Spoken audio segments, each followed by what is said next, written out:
Meet Aria. She's 29, a trans woman living in the heart of Portland. From the outside, her life might seem full of light. She's a freelance graphic designer with an impressive portfolio, a tiny apartment packed with personality, and a cat named Miso who stretches across her keyboard every morning like clockwork. But on the inside, Aria is still climbing out of the mountain of trial and doubt that often feels like it shadows her 7-day weeks. Transitioning wasn't just a choice for Aria, it was a necessity. But society didn't roll out a red carpet for her to walk that journey. The lingering stares from strangers at the supermarket, the careful act of deciding which bathroom to use when she's out in public, it's all an exhausting calculus. Aria has a thick skin, of course. You don't make it this far in life without one. But some days, the loneliness is heavier than others. Some days, she looks at herself in the mirror and asks the question she wouldn't dare say out loud: am I lovable? And then there's Julian. At 31, Julian exists in a kind of liminal space, familiar to many intersex individuals, an identity overlooked by much of the world. Once, when Julian was in middle school, a science teacher tried to make a heavy-handed joke mid-lecture, saying, "Life's never black and white, folks, but biologically humans. Well, that's a binary at least." Julian shifted uncomfortably in her seat, her chest tightening, her hands suddenly clammy. It wasn't true. Julian knew it wasn't true, but explaining her truth felt impossible. As an adult, she grew more comfortable defining herself, coming out as intersex and later embracing her identity fully as Julian. Ponytail, sharp flannels, a voice like velvet, and quick, mischievous eyes. She worked as a barista and part-time illustrator, her days filled with sketchbooks, warm coffee fumes, and the rhythm of city life. But relationships? They were a whole other beast. Dating apps were like scaling Everest in sneakers. You could try, but it'd wear you down fast. Conversations often started warmly enough, but when she revealed her truth, some people balked, some pitied, and the rest just ghosted. She'd learned to laugh off the rejections, but the scars still lingered underneath. So this is where we find Aria and Julian. Two people, walking separate tightropes across personal battles, trying to stay balanced in a world not always designed to catch them if they fall. They meet on an overcast Thursday afternoon at the Powell's Books Cafe in Portland. Aria is cradling a mug of chamomile tea, sketchbook open in front of her, trying to brainstorm logos for a client but failing spectacularly. Julian is behind the counter, pulling espresso shots like clockwork, her tired mind preoccupied with calculating how much rent she has left to pay this month. When Aria gets up to order a slice of lemon cake, their interaction begins simply enough. A polite smile, quick exchange of words, nothing noteworthy. Until Julian glances down at the edges of Aria's sketchbook and blurts out, "You're really into geometric patterns, huh?" Aria freezes, but she notices depth behind Julian's eyes, not pity, not judgment, just curiosity. Aria attempts a soft laugh, brushing stray curls from her face. "Yeah, it's kind of my thing. Whether fate intervenes or coincidence indulges, the next few weeks unfold almost like a movie reel."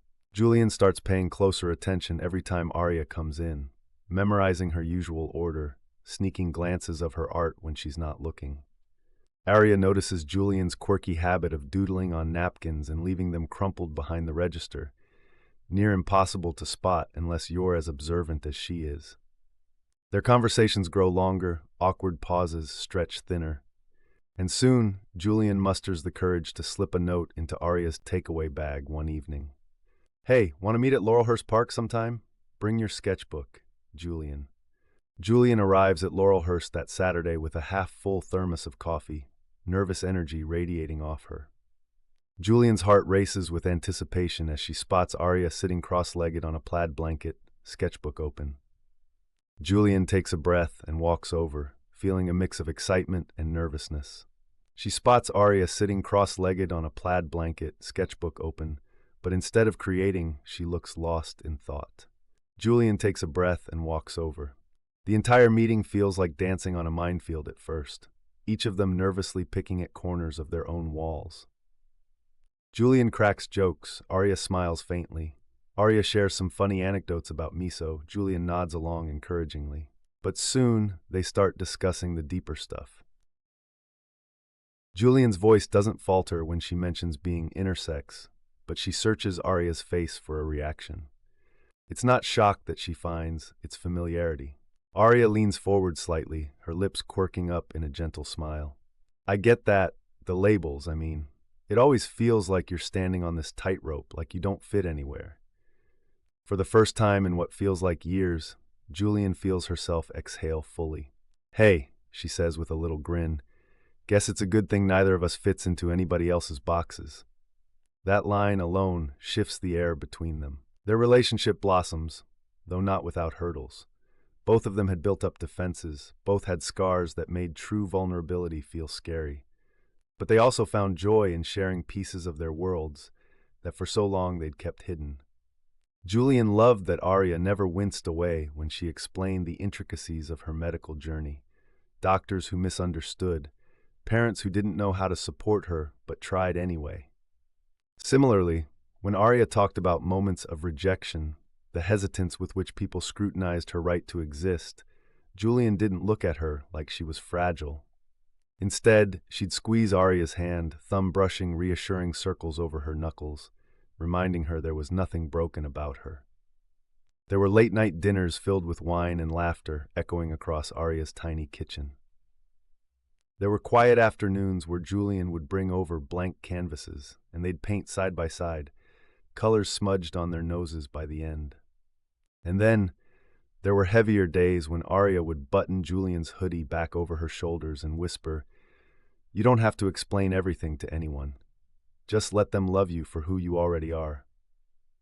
Months pass, and with every coffee shared, every napkin sketch saved, every lingering kiss exchanged against the backdrop of a Portland sunset, their love grows steady and sure. Both of them had built up defenses. Both had scars that made true vulnerability feel scary.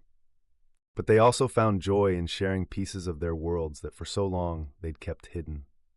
Julian loved that Aria never winced away when she explained the intricacies of her medical journey. Doctors who misunderstood, parents who didn't know how to support her, but tried anyway. Similarly, when Aria talked about moments of rejection, the hesitance with which people scrutinized her right to exist, Julian didn't look at her like she was fragile. Instead, she'd squeeze Aria's hand, thumb brushing reassuring circles over her knuckles, reminding her there was nothing broken about her. There were late-night dinners filled with wine and laughter echoing across Aria's tiny kitchen. There were quiet afternoons where Julian would bring over blank canvases and they'd paint side by side, colors smudged on their noses by the end. And then, there were heavier days when Aria would button Julian's hoodie back over her shoulders and whisper, "You don't have to explain everything to anyone. Just let them love you for who you already are." Months pass, and with every coffee shared, every napkin sketch saved, every lingering kiss exchanged against the backdrop of a Portland sunset, their love grows steady and sure. It's not about saving each other. They are whole on their own. But together they've discovered a space where vulnerability feels like power, not weakness. A space where love finally feels freeing, not conditional.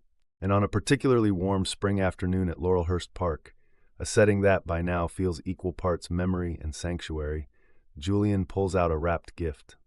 Inside is a hand-drawn illustration of them both. Two mismatched artists, their hands clasped, surrounded by a riot of geometric patterns and ink-swirled coffee cups. "You deserve to be seen," Julian says softly. "Both of us do." Aria looks down at the gift, torn between laughing and crying. And when she finally glances back up, the only thing she can say is, "I never thought I could feel this much at home with someone." The world can be messy and chaotic, full of expectations that don't fit. But for Julian and Aria, the tiny corners they build together are enough. Enough to remind them every day that they too belong. Fading music plays out as the scene transitions into golden light as they look at one another.